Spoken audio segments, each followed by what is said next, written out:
Hello everyone, how are you doing? This is MD Tech here with another quick tutorial.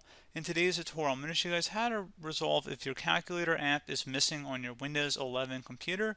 So this should hopefully be a pretty straightforward process, and without further ado, let's go ahead and jump right into it. So first thing you want to do is open up the Microsoft Store. If you have a taskbar shortcut, go ahead and open that up, or you can search for it. And then you want to select the search field up at the top, and you want to just type in calculator. And you want to go ahead and select the Windows Calculator option and give it a moment here.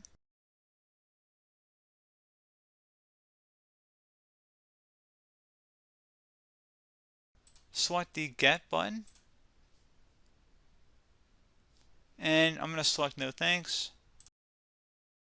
Go ahead and select Install.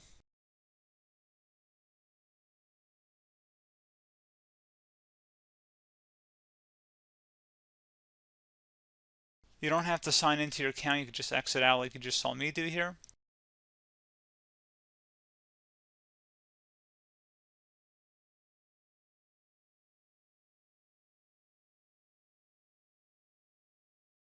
And there you go, you can see it's been installed, and if we try and launch it, it should launch successfully.